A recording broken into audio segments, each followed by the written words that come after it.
भाई लोग, अब से मैं थ्रोन ऑफ स्टील की मांगा को भी एक्सप्लेन करूंगा, लेकिन मैं इसे शुरू से शुरू ना करके करंट एपिसोड से ही शुरू करूंगा। तो चलिए अपने इस एपिसोड को शुरू करते हैं। इस एपिसोड की शुरुआत में हम उस डीमन गॉड के हेयर को देखते हैं जो कि फैंटेसी पैराडाइज के अंदर पार्टिसिपेट करने के लिए आया होता है, और इसे देख के हाओ चेन मन में कहता है कि ये तो आ बाओ है, क्या यही डीमन ट्राइब के 10 लोगों का लीडर है। और तभी बाओ अपने लोगों को आगे भेजने लगता है, लेकिन तभी यहाँ पे एक बुढ़ा आ जाता है और वो कहता है कि पैराडाइज के डोर्स ओपन हो चुके हैं, तो अब तुम लोग भी एंटर कर सकते हो। और इन लोगों को देख के एल्डर को हाओ चेन की चिंता होने लगती है। तो हाओ चेन कहता है कि एल्डर आप ज्यादा चिंता मत करिए, मैं पक्का केयरफुल रहूंगा और मैं और सायर सेफली लौट आएंगे। जबकि हाओ चेन मन में कहता है कि ये तो वही मिस्टीरियस आबाओ है, लेकिन इस बार मुझे ऐसा महसूस हो रहा है जैसे कि इस बार जो हमें टास्क मिला है वो इतना भी सिंपल नहीं होने वाला है। तो हाओ चेन इस डोर की तरफ देखते हुए कहता है कि सायर, इसमें एंटर करने के बाद हमारा जो पहला टास्क होगा वो एक साथ आने का होगा, और अगर तुम्हारा किसी भी खतरे से सामना होता है तो कुछ भी क्यों ना हो तुम्हें बहादुरी दिखाने की कोशिश भी नहीं करनी है, तुम बस फैंटेसी जेम को एक्टिवेट करके फैंटेसी पैराडाइज से चली जाना। तो सायर कहती है कि तुम चिंता मत करो, मेरे साथ तो तुम होना,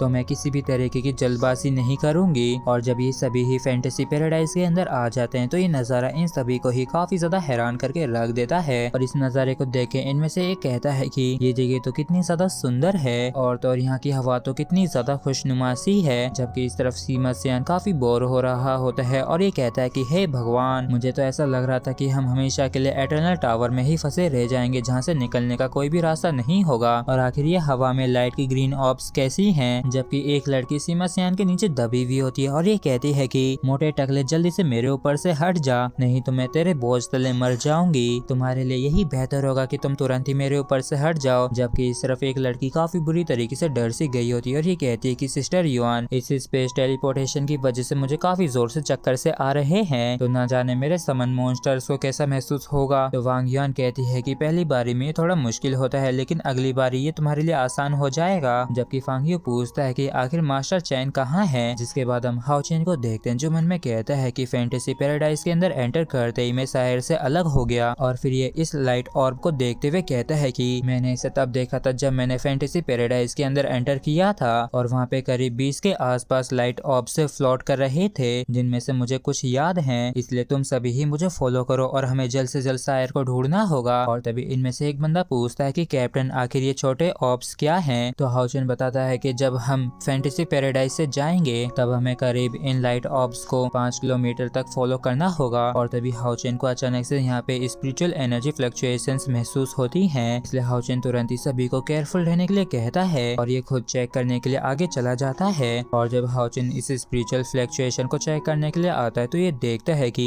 यहाँ पे एक मैजिकल बीस्ट और एक डीमन है, और इनके साथ साथ यहाँ पे एक स्पिरिचुअल स्टोव भी जो कि एक नॉन एलिमेंटल है। और भाई लोग, यहाँ पे डोंगवा से थोड़ा अलग सीन चल रहा है, क्योंकि डोंगवा में पहले हाओ चेन जाके उस बीस्ट से मिलता है, लेकिन मांगा के अंदर वो मैजिकल बीस्ट पहले ही उस डीमन से लड़ रहा है। और इसी तरीके से पूरी कहानी में 19-20 का अंतर चलता रहेगा। और फिर हम देखते हैं कि ये मैजिकल बीस्ट इस डीमन से काफी खतरनाक तरीके से लड़ रहा होता है, और ये डीमन हंसते हुए कहता है कि तुम तो फैंटेसी पैराडाइज के बस एक छोटे से बंदर ही हो। जबकि हाओ चेन इस डीमन को देख के मन में कहता है कि ये बंदा तो डीमन ट्राइब से है, और लगता है कि ये स्पिरिचुअल स्टोव को हासिल करना चाहता है, मतलब कि स्पिरिचुअल फर्नेस को। और तभी ये डीमन इस मैजिकल बीस्ट के ऊपर काफी जानलेवा अटैक कर देता है और कहता है कि तुम्हारे लिए यही बेहतर होगा कि तुम मुझे आराम से इस स्पिरिचुअल फर्नेस को लेने दो, क्योंकि अभी मेरा यहाँ पे किसी को भी मारने का मूड नहीं है। लेकिन ये मैजिकल बीस्ट इसकी एक भी बात नहीं सुनता है और गुस्से में आके इसके ऊपर वापस अटैक करने लगता है। और जब ये दोनों ही एक दूसरे की जान के दुश्मन बने हुए थे, लेकिन तभी इन दोनों के काफी जोरदार वाले होश उड़ जाते हैं, और ये डीमन कहता है कि आखिर ये कौन है। और ये कुछ भी कर पाता उससे पहले ही कोई काफी ज्यादा खतरनाक तरीके से इस डीमन के ऊपर अटैक कर देता है और इसे काफी बुरी तरीके से इंजर्ड कर देता है। जबकि ये मैजिकल बीस्ट और डीमन ये दोनों ही सोच रहे होते हैं कि आखिर ये कौन है, और हम देखते हैं कि ये अटैक करने वाला और कोई नहीं हाओ चेन होता है। और इस डीमन के काफी तगड़े वाले होश उड़ जाते हैं जब ये हाओ चेन एक इंसान को यहाँ पे देखता है, और एक इंसान की इतनी हिम्मत देख के इसको काफी ज्यादा गुस्सा आ जाता है, और ये तुरंत ही काफी खतरनाक तरीके से अपनी पावर को रिलीज करता है। और इतनी ज्यादा खतरनाक पावर को देख के हाओ चेन भी डर सा जाता है और ये बस इसकी चपेट में आने ही वाला होता है, लेकिन तभी ये यहाँ से हट जाता है, जिस वजह से ये उसके अटैक से बाल बाल बच जाता है। और ये मन में कहता है कि ये तो वाकई में काफी ज्यादा ताकतवर है और इसकी कोई भी कमजोरी नहीं दिख रही है, और आज ये जो डीमन यहाँ पे आया है ये कोई नॉर्मल नहीं है, हैं। जबकि इस तरफ ये डीमन खुश होते हुए हंसते हुए कहता है कि भागने की सोच हो लेकिन तुम भाग नहीं सकते हो और तुम देखो कि मैं आज तुम्हें यहाँ पे कैसे मारता हूँ। लेकिन तभी अचानक से इसके पीछे काफी सारी शेडोज अपीयर हो जाती हैं और ये मन में कहता है कि आखिर ये लोग अचानक से कहाँ से आ गए, क्या ये लोग पूरे समय से ही यहीं पे थे। और हम देखते हैं कि ये और कोई नहीं हाओ चैन की टीम होते और ये चारों तरफ से इसके ऊपर काफी खतरनाक तरीके से अटैक करने लगते हैं। और ली जिन कहता है कि क्या तुम्हें मेरे फायर बॉल्स का स्पेल खा के मजा आ रहा है। जबकि इस तरफ ये डीमन कहता है कि बेवकूफ कहीं के। और इतना कहकर ये डीमन काफी ज्यादा खतरनाक तरीके से great demon God reconstitution spell का इस्तेमाल करके अपनी ताकत को बढ़ाने लगता है। और इसे ऐसा करता देख के हाओ चैन काफी ज्यादा हैरान होता है और ये मन में कहता है कि आखिर ये अचानक से क्या हो रहा है और अचानक से क्यों इस डीमन की स्पिरिचुअल एनर्जी इतनी ज्यादा कैसे बढ़ गई। और असल में इसकी पावर तो 10,000 से नीचे होनी चाहिए थी, लेकिन आखिर कैसे इसकी पावर 10,000 की लिमिट के बाहर चली गई है। क्या ऐसा हो सकता है कि इसने सिर्फ अपनी पावर को सप्रेस इसलिए करके रखा हो जिससे कि ये फैंटेसी पैराडाइज के अंदर एंटर कर सके। और अगर ऐसी ही बात है तो असल में इस डीमन ने फैंटेसी पैराडाइज के इस रूल को तोड़ दिया है। और तभी ये डीमन काफी ज्यादा खतरनाक तरीके से हाओ चैन के ऊपर अटैक कर देता है। जबकि हाओ चैन काफी बुरी तरीके से घबरा गया होता है क्योंकि इसके पास समय नहीं था इसे डॉज करने का। लेकिन तभी अचानक से यहाँ पे ये काफी ज्यादा तगड़ा और बड़ा ब्लास्ट होता है और इस धमाके ने आसपास के एरिया को काफी बुरी तरीके से तबाह कर दिया होता है। और जैसे यहाँ का धुआं छटता है तो हम एक बियर को देखते हैं जिसे देख के ये सभी लोग काफी ज्यादा हैरान होते हुए कहते हैं कि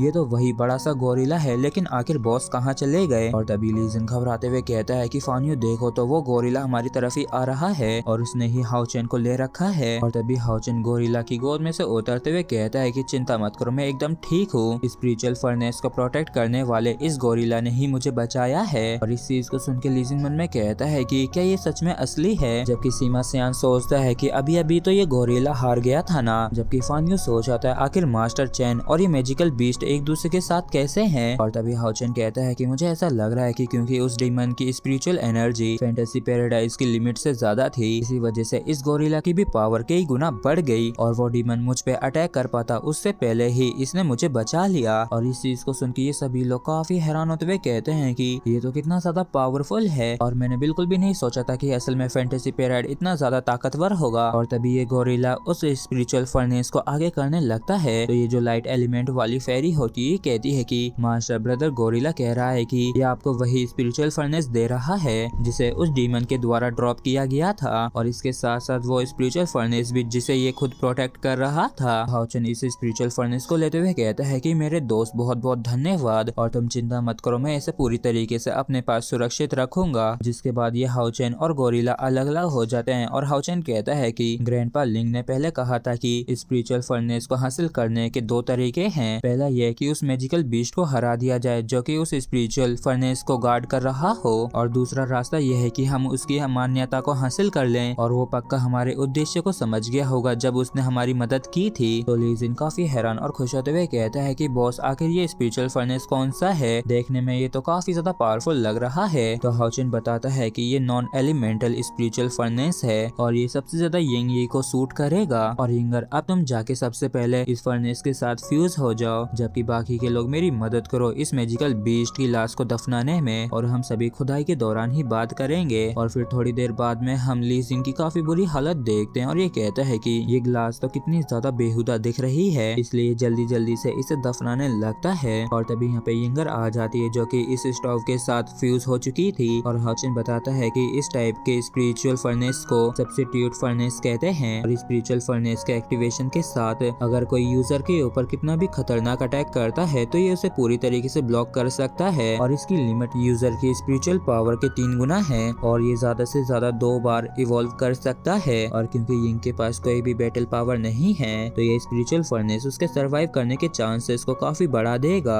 और इस बात को सुन के ये सभी ही काफी हैरान होते हैं और हाओ चैन मन में कहता है कि लेकिन ये लकी ही बात है कि हम उस डीमन को हरा सके और उस गोरिल्ला ने मुझे क्राउन की इनहेरिटेंस दी है और ये कुछ ऐसा दिखाई पड़ता है जिसे सिर्फ डीमन गॉड का हेयर समीकीना ही प्रोसेस कर सकता है। और अगर उन सभी डीमंस ने ही फैंटेसी पैराडाइज के अंदर एंटर करने के लिए अपनी पावर्स को सप्रेस करके रखा है तो खासकर उस भाव की वजह से ये फैंटेसी पैराडाइज काफी बड़े खतरे में है। तो भाई लोग आप लोग कमेंट करके जरूर बताना कि मुझे आगे की स्टोरी को एक्सप्लेन करना चाहिए या नहीं। और इसी के साथ फ्रेंड्स हमारा ये एपिसोड भी यहीं पे खत्म होता है। अगर आप लोगों को वीडियो जरा सा भी अच्छा लगा हो तो प्लीज चैनल को सब्सक्राइब और वीडियो को लाइक करना बिल्कुल भी ना भूलें। Thank you.